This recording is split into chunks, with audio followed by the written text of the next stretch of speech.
Good evening. Seems Gene Kim has put a video up entitled How Satan Lied About Old Testament Salvation. Now remember where these guys are coming from. They're saying if you preach faith alone in tribulation, the tribulational saints will be deceived by Satan because thinking they'll have eternal security and they take the mark. That's why they're against faith alone. So now he's saying it's satanic. What Kim is saying, teaching faith alone and all the other dispensations is a satanic deception. So, let's see what he says here. Chapter 1. Hebrews chapter 1. It's Hebrews 11, excuse me, right? Hebrews 11. Now, I'm not going to read all of this. Now, what I want you all to do is to read it. Read Hebrews chapter 11, from verses 4 all the way to the end of the chapter. So, I've explained this to you about these Old Testament saints, that they had faith and works. That's what you're going to find out, faith and works. So, some of these... They had works because of their faith. They had worked, faith, and works. They had works because of their faith, just like we have works because of our faith. Hebrews says, by faith they did this. By faith they did this. It was their faith that led them to their works. People are going to get mad at me saying, oh, the reason why that he's going through so many verses in a bullet mode is that he doesn't want you to study. Well, no, it's because the reason why is I'm trying to cram in all thing in a small amount of time. I don't have the... This is obviously an extension of the last video he made. This guy said, Walker Peacock. I never heard of Peacock. Walker's got one book out. And then Gibb. So, that's the great theological, support. Benefit and the luxury of time like you do, turning 60 years of age with my skin turning white, dedicating hundreds of videos because my church members need to hear more stuff. They can't just hear me kicking and trying to expose the wrong doctrine of your little groupie out there. I can't waste time with that. Oh, you mean going against dispensationalism? What dispensationalism teaches. And still teaches and rejects your dispensational salvation. Now, another thing to understand is not all people who do not believe in dispensational salvations, I'm not kicking those people, okay? Sometimes they're just genuinely trying to search and study, and they have genuine questions, and it's going to take time. See? What do you mean? Rejection of dispensational theology has been the norm. The idea of faith is the norm of dispensationalism. Now he's saying, well, give him some time to figure it out.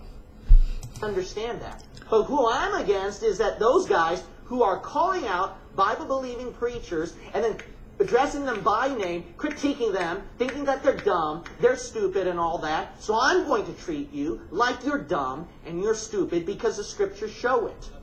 Okay. We'll see. Won't we, Kim? Now in Hebrews chapter 11, when you read all of that, he must not read 1 Timothy 5:1. The arrogance these guys have. 1 Timothy 5:1.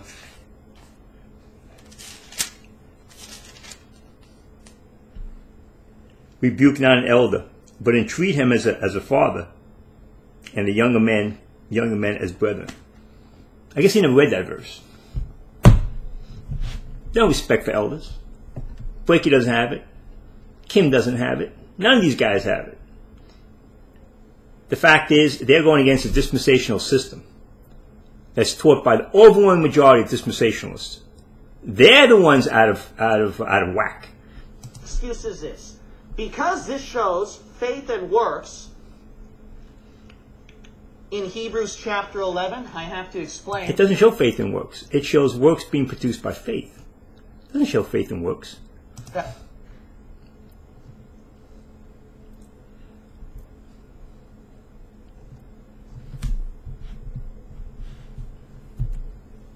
That way people don't get... His view on dispensationalism is like Brian's on the Trinity. Oh, I'm not talking about those people who still don't understand the Trinity. Dispensationalism doesn't teach faith works. In fact, the next video I'll be doing on what dispensationalism is from the work on premillennial theology.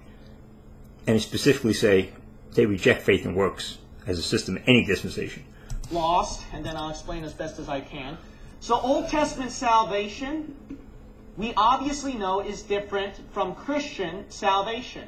Christian salvation was faith, not works. Whereas the Old Testament, that you had faith and works. Now, I thought that's supposed to be only under the law. Okay? I told you how to keep shifting back. Now it's faith and works under the Old Testament. But Ruckman says, well, it's faith and works under the law. Now it's the whole entire Old Testament.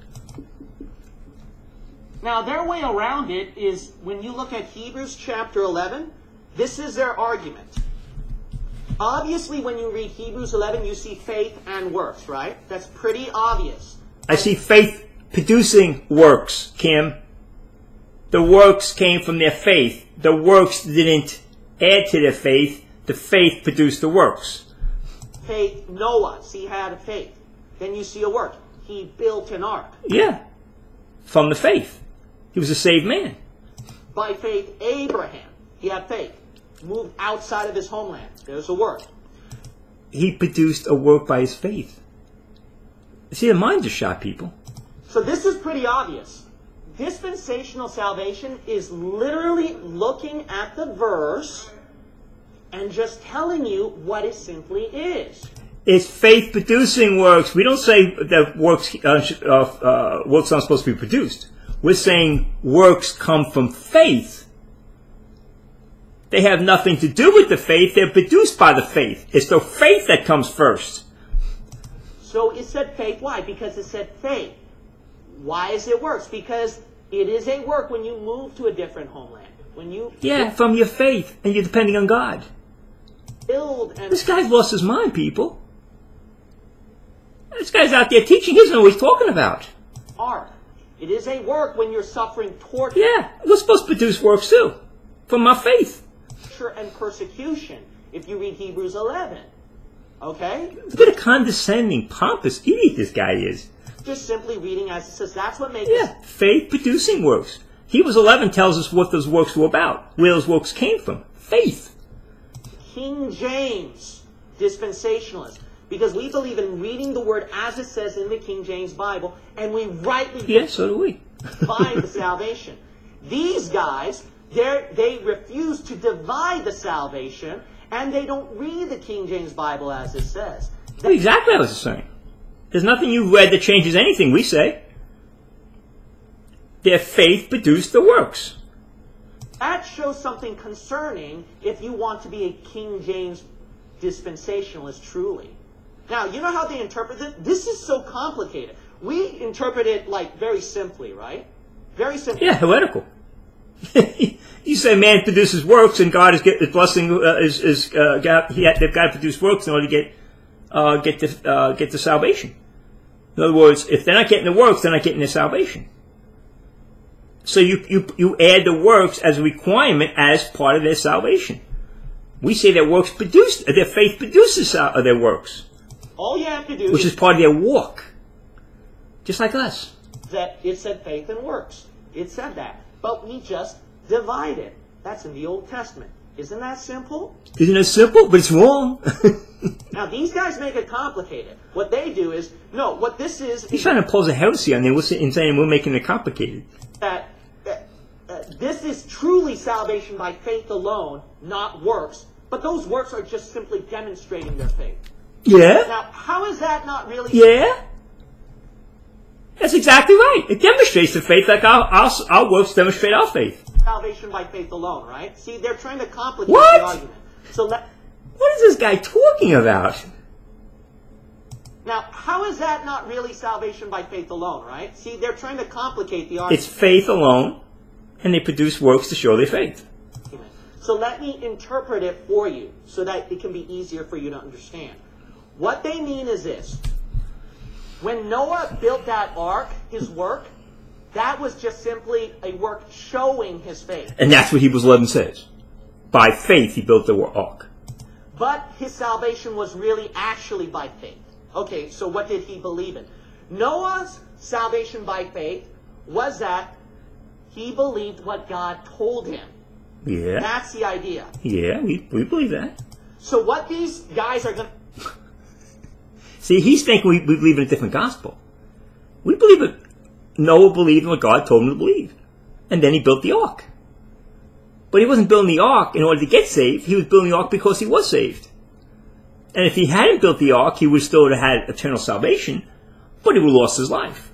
Argues that these Old Testament saints, their salvation by faith, it may be different from us, having faith in Jesus, but they were still saved by faith alone. No. Yeah. Because they believed in what God said to them. Yeah. So what? What's that do with any works? That's what they argue.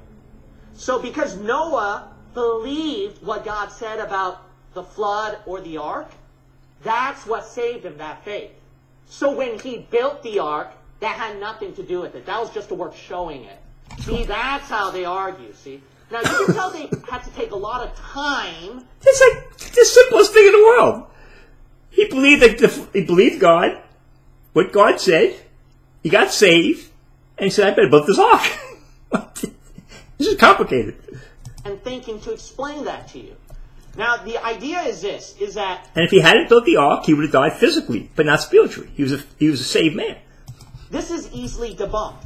Okay, let's assume that this faith that Noah had about believing what God said about building an ark or that there's a flood, that's what saved him, and his work of building the ark showed it. Here's an easy debunking to that. What if he then didn't build that ark? He would have died physically, but not spiritually. What if he didn't do that work of building the ark? Then that invalidates his faith of what he believed in, that God told him that there would be a flood and he has to build the ark. Noah found grace before he built the ark. The idea that he was walking with God before that. So he was a saved man before he got the issue of the flood coming up into the issue. So this guy is up there trying to tell you. Now these guys will keep shifting on you. Oh, it's faith under the law. Faith and works under the law. Now he's trying to tell you faith and works under Noah. So Noah found grace in the eyes of God because he was a righteous man, and Noah was the one who was picked by God to build the ark. You know what that means? Whether you like it or not, that work is necessary for his salvation. See that? Physical salvation. See, this is so easy. It's the same thing with Abraham and a lot of people. See that? Oh no, it's on the faith that works under the law. Now it's talking about Abraham having works. Now, here's another thing. It's so easy. This is the simplistic, idiotic thinking that comes out of PBI. This is what these guys are. This is Robert Breaker. This is Gene Kim. This is Andrew Sluter. This is all these guys. David Hoffman. All the guys. When they come to this issue, they just lose their minds. Or they lose their minds. If they say right here that... Brian Dengler? No. Actually, no.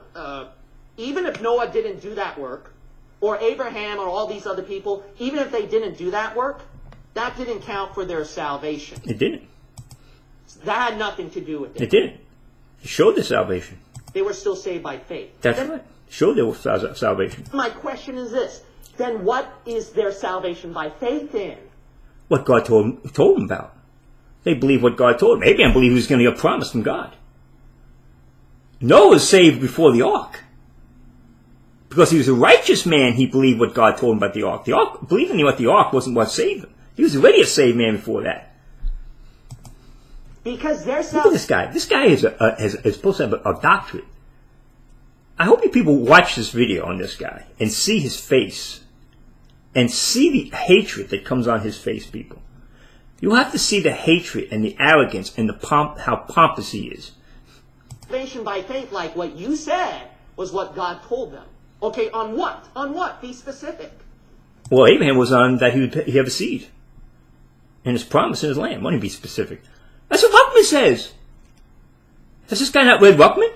Ruckman says Abraham was saved. Or he received plus God's righteousness. when he believed that promise. In Genesis 15. Oh, well, with Noah, God told him there would be a flood and build the ark. Okay, that was that faith he believed in. What if he didn't do that work then? He would have been disobedient. But he still would have been saved. It's a one-time faith. If he had been disobedient, like believers often are, like Saul, He would have lost his life, like everybody else. But he would have been a saved man. Then that faith didn't count. See that? So whether you like it or not, that work is necessary. No, it's not necessary. It just shows the faith. The faith came before the work. What they want you to say, if that was the case, God have to work. He have to wait until after Noah built the ark in order to spiritually save him. Well, let me see if Noah builds this ark before I save him. Make us so confused. No, that work is actually not really necessary for their salvation. It isn't. It shows their faith. By faith, Noah built the ark. You don't know what Noah believed in order to get saved. It doesn't say anything about being saved because he believed that the flood was coming. It's not one word about that. He was picked because Noah found grace in the eyes of God. He was a righteous man in an unrighteous generation. Okay, then what did he have faith in then? What did he have to believe in? That there would be a flood and there would be... No, he believed that as a result of it. That wasn't the basis of his salvation. It doesn't say anything about what saved him during that time. It doesn't say what he believed in. What it says is because he believed in God, what God said, and he feared God, he built the ark. Have to build an ark. Okay, what if he didn't do that work then? You see this confusion? No confusion. Only someone who thinks that the gospel was the idea that Noah had to build the ark. Doesn't say anything that was the basis of his salvation. He was a saved man before that issue came up. He was picked because he was already a righteous man. See, this is a circular pattern, but they cleverly disguised it where you don't see it because they just simply use words like works demonstrating their faith. That's what it is. It's demonstrating the faith. Just simply say stuff like, it's not that work that really saved them, it's their faith that saved them. They just believe what God told them. But see, what they refuse to do is get into more specifics. As long as it sounds good. There's nowhere. He can't go to Genesis and find out what Noah believed in. He's assuming the issue was that God himself had to believe about the flood. It doesn't say anything about that. It just says that Noah found grace in God's eyes. Good, and it's abstract, and you don't dig into it, then they fool you. They trick you. This is the guy who's tricking you people. He's trying to say that Noah, he's saying, what did Noah believe in? Noah believed what God said about the flood. That isn't what saved him. That wasn't the gospel he had to believe in.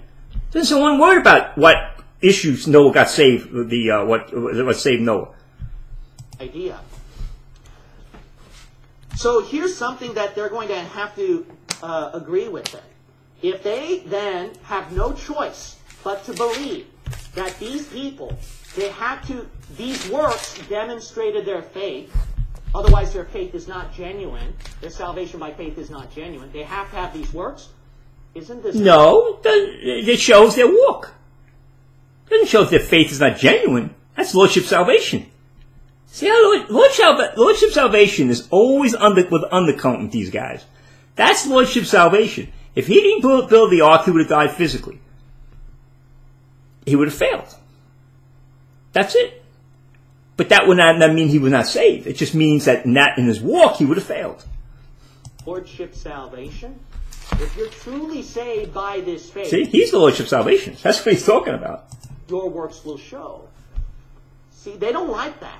They're trying to say, oh no, we're not Lordship salvation. No, you are. No. These particular guys did show their faith. Noah did show his faith. That's historical. But their salvation wasn't dependent on them showing their faith. They showed their faith and glorified God by showing their faith. It showed their maturity. If you're going to be honest, because if they didn't have that work, then that faith didn't count then. Look at that. See, this is certain. This is a guy who cannot think. He hasn't read anything. And he thinks this is some clever argument. He doesn't know what he's talking about. Because he hasn't read what dispensationalists have spoken about this. Circular pattern, circular motion. Is this how he's supposed to crush us?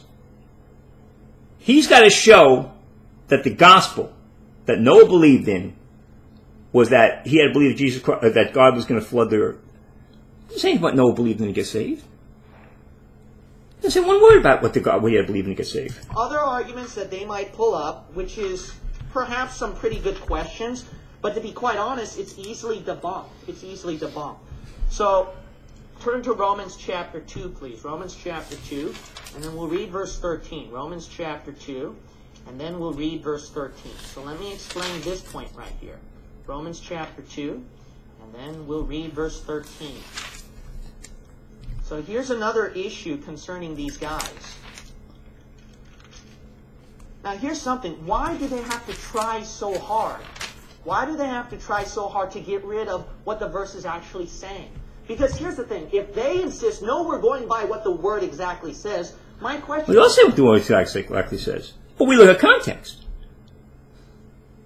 These guys just throw out all context. Them is this. As a first-timer who's genuine and without bias, without any bias about, oh, I strongly believe faith alone, not by works. You know, without that bias, if you're an honest Bible reader at the beginning, how come many people, when they read these verses, will normally think it's faith and works? And that's why you have so many cults and religions who use these verses to show you faith and works for salvation. See, it's the same argument Ruckman made. Because false religions teach this as faith and works. He says we should grant the fact that there's a faith and works system. A Bible believer looking at Christian, reading the King James Bible, is going to come across scriptures that are going to say faith, grace, and works don't mix. And you say, well, I got to go back then and reevaluate what I saw here because it's faith alone. By grace you're saved through faith, not of yourselves, a gift of God, not of works, not of works, not of works. So he's assuming you're going to stop at a place. But if you go to these other verses, they can say, wait a second, it's not of works, it's not of works, it's not of works. So I got to go back and reevaluate what's going on there. Clear scripture interprets more obscure scripture. Their problem, however, is that they don't divide. Divide. What we do is we read it and admit the honesty, but we divide. You got to watch this guy. You have to watch this video, people. That's why we're dispensationalists. No dispensationalists teach what you're teaching, Kim. The overwhelming majority of dispensationalisms reject faith and works for salvation. Well, these guys aren't dispensationalists. We're the ones dividing it. You're not. We're very well dividing it. We're not dividing in terms of salvation. We divide it in terms of the plan of God and the unfolding of the plan of God, the mission of Israel and the church in the Old Testament and New Testament. But we're not saying that God is going to allow works in His system. Okay, now let's look at Romans chapter 2, verse 13. Now, there are three problems that some people will bring up. Now, these are logical. I'll admit these are logical. These are sincere people. But to be very honest, they're still weak logical arguments. Okay, let's go here, verse 6:9, Genesis 6:9. These are the generations of Noah. Noah was a just man and perfect in his generations, and Noah walked with God. What does it do with it? Then he's told about the flood. Okay? And God looked upon the earth, and behold, it was corrupt, and all flesh was corrupted his way upon the earth. And God said unto Noah, the end of all flesh is come up before me, for the earth is filled with violence through them. Behold, I will destroy them with the earth. That's when he told him. Verse 13. Verse 6. Verse 9. Genesis 6:9. You're talking about a saved man walking with God. Verse 13, he tells Noah about the flood. See, this guy is a liar. If you insist that people were saved by, faith and works for salvation in the Old Testament, then they're... Okay, we'll make it too complicated. Well, try reading the scriptures. 6:9, Noah's a just man. Justified. A just man, by the way. He had justification. Noah. When that's not supposed to happen, according to these guys. And he's walking with God. Then, in verse 13, God tells him about the flood. He didn't get saved by believing in the flood. He was already a saved man. The problem is, then everyone but Jews went to hell. That's their argument. But it's easily debunked. Romans everything's easy to debunk with 13 through 15 shows you, no, the Gentiles who do not have the law follow their conscience. I'll read it, okay, in case some... Okay, this guy's not telling you, and this is what was hinted by William Grady. He's teaching universalism. He's teaching people to get saved in the Old Testament without any gospel. Without any gospel, people. He's saying Gentiles could get saved by just following their conscience. Now, how is that going to happen?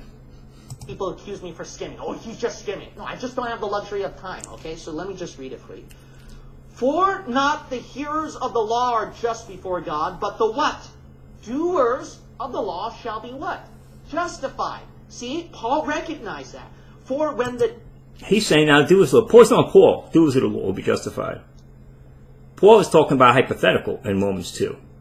Because the fact is, by Romans 3, he says, all have sinned to fall short of the glory of God. He's telling the Jew, yeah, if you can keep the law, you can get saved. I'll deal with Romans 2. Romans 2 is not teaching faith works. Gentiles, which have not the law. See, they don't have the Old Testament law. Do by name... No Old Testament Jew could keep the law and get saved. The law was not meant for salvation. They're telling you they could.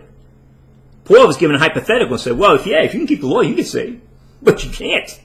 Nature the things contained in the law. That is true. It is human nature within our conscience to go by works. What is right? That is human conscious, human nature. These having not a law are a law unto themselves, which show the work of the law written in their hearts, their conscience also bearing witness. See that? So the conscience is going to bear witness, and God will judge them for that. That's why we don't worry about the Gentiles. Because if you want to say that about the Gentiles, well, they didn't know about Old Testament. This is, see how context dropping this is? You can't stop at Romans 2. You got to go to Romans 3. Because Paul is continuing on his discussion. He says, all have sinned and fall short of the glory of God. He deals with the Gentiles in the first chapter. Then he deals with the Jews in the second chapter. And then he finally sums it up with all three, or both of them, in the third chapter. And he puts them all under sin. These guys will have people going to heaven without a gospel. Testament salvation. What about Gentiles today? Do you know how many of them never heard about New Testament salvation? Or See that? He's teaching universalism, people. He's thinking people can get saved. That's what William Grady was hinting at. He is teaching the heresy of universalism, that Gentiles who haven't heard the gospel can get saved. Gospel of Jesus? What are you going to do about that? See, what am I going to do about that? I know God will reach them if they want the gospel. So I don't teach universalism. This is where it leads, people. This is the people, the kooks. Now, William Grady, same way. He was up there with that, and they were doing that thing with Andrew Sluter. And he was talking about the Gentiles getting saved. He think, oh, if they don't hear the gospel, they can get saved. No, they can't.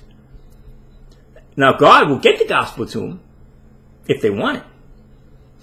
But you're teaching universalism here. It's more simple to believe. God is very understanding of people, so he'll judge them by how they do in their conscience. He'll judge them on the amount of punishment they receive in the lake of fire. There's going to be degrees of punishment. But they're not getting to heaven. That's the idea. And depending on how well they're sincere in their conscience, what's he going to do? He's going to show them more truth, like he did with many of you, right? That's why you eventually heard the gospel. Well, that's it. If you want the gospel, God will get you the gospel. But he's not giving salvation to those who don't hear the gospel, don't believe the gospel. If you're in the Old Testament, that's why you'll eventually hear the Old Testament law. Or anything else. That's what God will do. But he's going to judge them by conscience. He's not an unfair God. They can't get to heaven with their conscience. Yeah, if they want the law, they would hear it. That's why Jonah went to to Nineveh. And that's why certain areas, Paul was trying to go to Asia, he was blocked from going to Asia and went to Macedonia, because there was no positive volition in Asia. But no one's getting to heaven without believing the gospel that was pertinent at that, was being taught at that period of dispensation. Now, they bring up this argument, well then, what about the people who didn't know about salvation being changed? So all of a sudden, let's say that, I'm a person in the Old Testament, and then all of a sudden, I'm in the church age, and I'm only one day in there. Who talks about that? I don't know who's talking about that. But I didn't know about that. Okay, so what about these people then? I guess they're going to go to hell if they died, and they didn't know about this new change of salvation. Again, Romans 2, God judges you by conscience. God is understanding. So he's not going to always, you got to get the right gospel, and you got to believe the gospel. And if they got saved with the kingdom gospel would stop being preached by Acts 7. And the fact of the matter is, Jews were brought in to the church when they heard the true gospel. Those were saved Jews. And if they were saved under the kingdom of gospel, they were still saved. He's not just going to say... They were just one part of the church, and they would have got caught up in the wrath of God because they rejected going into the church.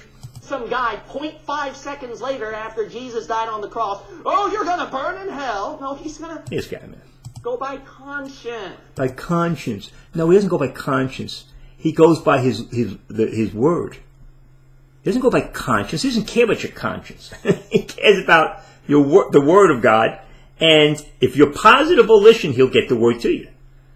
But no one's getting saved without believing the gospel. See, God is very obvious. Now here's their third argument. Then they're going to say, how do you know which works to do then? Okay, then if you claim by works, then what are the works? And didn't Paul say they couldn't keep the whole law? So what do? You know what the simple answer again is? He's ain't the Old Testament salvation. Romans 2 by conscience. See, that's why God judges by conscience. I obviously don't know what's on your conscience. You don't know what's in mine. So how can... The man of heart is despicably wicked. Who can know it? What conscience? What are you talking about? That's why Romans 3 was written. That all sin to fall short of the glory of God. Can I tell you the works? Only God knows. So God is understanding, sympathetic. It's the same thing what God does with people. Today and every time. He understands people. He'll judge them by their heart, by their conscience. So we are in no place to judge them at their heart. And yes, it is true, Jews cannot keep the whole law. That means they couldn't be saved, according to your system. No one could. But you know what? No one could. Get that. They set a faith work system up on the Old Testament, and they said no one could get saved under the law. Remember that. The simple answer to that is, which is what we believe in. We believe that's why they could not go to heaven. They had to go to Abraham's bosom, which is located in hell. And remember, hell's a location where all sins are kept. But Abraham's bosom is a place of comfort, where hell is located. So they went that's where Saul went with Samuel. There. Why? Because God's not cruel. God understands. Now he's saying they're not saved. Well, I said they were saved. Saved people went to Abraham's bosom. They're trying to make this like limbo. Abraham's bosom is limbo or something. Well, they were saved by faith, but again, I argued all the way at the beginning, what was the faith then in that? You're arguing for an empty faith. Now, I'm not going to go... No. You better read Genesis 6:9. Noah was a saved man and walked with God. He was just. Justification. They're not supposed to be justified. He was already just. He was a just man. Then, in Genesis 6:13, God tells him about the flood. Go through all that notion again, okay? So... Guys never read. What did they have to do? They had to go, it's more simple to say, it's more honest to say, by Hebrews 11 or any verse in the Bible, they had faith believing in what God said, and there were works.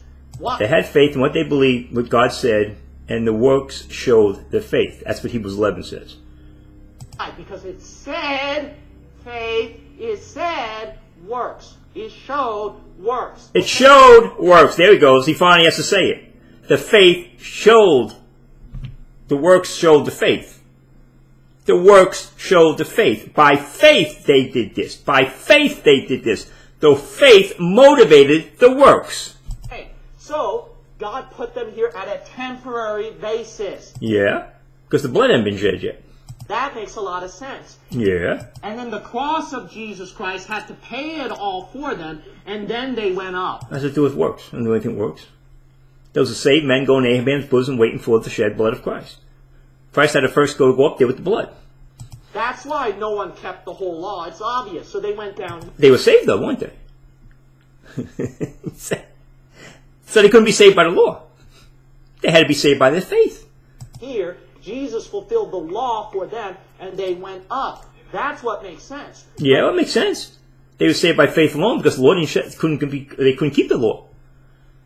James 2:10 says, "You break one law, you've broken one, you've broken them all." That's what these guys can't get. James 2:10. We're taking this Old Testament, tribulational. Says, if you break one, you broke them all. God is not a God where he's going to give them some empty faith or empty grace and then allow... He's going to give them empty faith or empty grace? No, they're going to have faith, and that's how they have access to grace. God gives the grace, and the faith has access to the grace, just like us. Them to go scot-free because sin must be punished with hellfire. Please go off track here. Hey, Kim, you know what you're talking about. Once you turn back your PhD, turn it back into Berkeley, you know what you're talking about. See, they accuse us for attacking the attribute of God's grace. Yeah, he's listen to Max there. No, you're attacking the attribute of God's grace and His holiness together. No. We don't say they go right to heaven. Because we argue His grace is only, His full grace where you can get true salvation by grace is at the cross. I'm not going to go 2,000 years, 4,000 years before that without His death and His payment and think that I can go scot-free. Scot-free? They were saved people going to Abraham's bosom. You just said that. He ain't scot-free. Of course they were. The grace was applied to them what the cross was going to happen. They were saved people. Ruckman says they were saved people in Abraham's bosom. You think David wasn't saved? You think Moses wasn't saved? You think Abraham wasn't saved? You think Joseph wasn't saved? You think Noah wasn't saved? You think Lot wasn't saved? So you accuse us we're bad for works? You're more worse than us by emptying the works and emptying the faith. What are you talking about? This guy is the most confused person I've seen dealing with this issue. It's even worse. He doesn't know what we talk, what we teach, and yet he's trying to show how he's going to prove by his great logic against us. He's fouled up Noah. Noah didn't get saved by believing there was a flood coming. He was already saved by Genesis 6:6. God tells him in Genesis 6:13 that the flood is coming. So he doesn't know what he's talking about. Abraham's bosom is saved people going there. He admits no one can keep the law. So how can they be saved by keeping the law? They can't be. Each wants to say Gentiles are saved by their conscience. They can't be saved by their conscience. But then he slips in the idea, well, if their conscience is desirable, God will get them the law to him. Yeah, that's the issue. In other words, the gospel. God would get the gospel to him. That was the issue of Jonah and the Queen of Sheba. So at least we can give some kind of support over here. So they had to have the grace right here to pay them what they had in their faith, and that the cross of Jesus Christ had to fulfill all the law for them in the works. Yeah, but God put it on credit. Foreseeing the cross. God looked forward to the cross. Why? Why did they have to have that faith in works? Simple, because there was no cross of Jesus. So what does that have to do with it? What does that have to do with anything? The fact of the matter is God always operates by faith. Grace through faith, that's it. And their walk showed their faith. And God credited to them knowing the cross was coming. They had to do something. They do something? No, they didn't. They didn't do anything. And they're doing the works. Wait, because the cross hadn't happened yet. What the cross was that to do with it? The cross was how everything was. That's how they got saved in. That it was applied to them. This guy hasn't read anything about other dispensationalism. He doesn't know anything. God had to judge sin. Yeah, God had to judge sin. And David says, blessed is the man that God doesn't impute sins, but he covers it in Romans 4. The sins were covered in the Old Testament and forgiven. That's the idea. So that's the argument against these notions. Oh, he busted us up there. I leave a comment, but it's so, he won't put it up. He doesn't have the guts to put it up. Watch the video, people. Now I'm told there's another video Brian Denning will put up about the Godhead. I gotta watch that video. So I'll probably do that tomorrow. But I just saw this pop up on the face. I did with this guy. He doesn't know what he's talking about. This is irrefutable. He goes, Noah. He spends on telling Noah. Noah's a saved man by Genesis 6:6. He was walking with God. And when he's walking with God, then God tells Noah what's coming. He wasn't saved because he built the ark. He built the ark because he was saved. And they go, oh, it's nonsense. And what do we teach and everything? We teach that they were saved by grace through faith. Different contents, what they had to believe in. And there's no other way of getting saved but by the gospel. Their conscience, no one's getting saved by their conscience.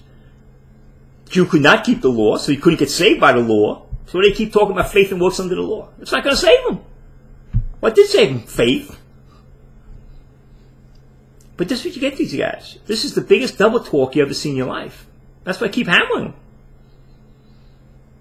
They don't, and he wants to act like we're the minority. No, we're the majority. Those who believe in dispensationalism reject faith and works in any dispensation because they go against the character of God. And he's up there running around, and showing the cross and so. Yeah, they had to go to Abraham's bosom because the blood hadn't been shed yet. So they had to wait. But they were saved people waiting in Abraham's bosom. They don't do any works. Lot didn't do any works. He was in Abraham's bosom. They don't like Lot. They never have a chapter on Lot. That book on Wilkins, he doesn't even put, I think his name's Wilkins, what his name is. He doesn't have a lot in there. They can't stand that again. They wouldn't, a lot had to be. He didn't do any works. He didn't do anything. But he believed he was a saved man. So I'll stop with this up and move on to some other things. I'm going to deal with dispensationalism and read from the book on premillennial theology. It talks about this dispensation. Let me just read real quick the last part of it. Dictionary of Premillennial Theology. This is a guy with a PhD. I want you to watch the expressions on his face and he's just yapping. This is what he's talking about. This is saved men. And they were unsaved by their works. Their faith, Hebrews 11 is talking about faith showing their works. I mean, but the works being produced by the faith, I should say. Let's see. The requirement for salvation remains the same during all dispensations. It is through faith, though the content of faith differs in different ages. Get that? That's a Dictionary of Premillennial Theology. That is mainstream dispensational theology. It never taught faith and works. And he said Buckman invented it. Buckman invented the heresy, and you see these guys scrambling. No. What was he saved by? He was saved by believing the flood, by believing that flood. No, he wasn't saved by believing the flood. He was a saved man long before he was told about the flood. Here's a guy he's not even looking at Genesis and looking at it and saying, "Oh, what was saved? No one was saved. Well, was saved, but he got saved by believing the flood was coming." No, he's saved in Genesis 6:6. He was already walking with God. Noah was a just man. So he's saved in Genesis 6:6 and Genesis 6:13. God then tells him a flood is coming. These guys don't know what they're talking about. But they're entertaining. You see the faces and and like these old men standing in front of the computer getting old, and I gotta hurry up, you take your time, it's your Bible class. Take your time, buddy. I gotta hurry up, I got other things to do. Okay, get out of here. I'll stop with this up. Amen, thank you.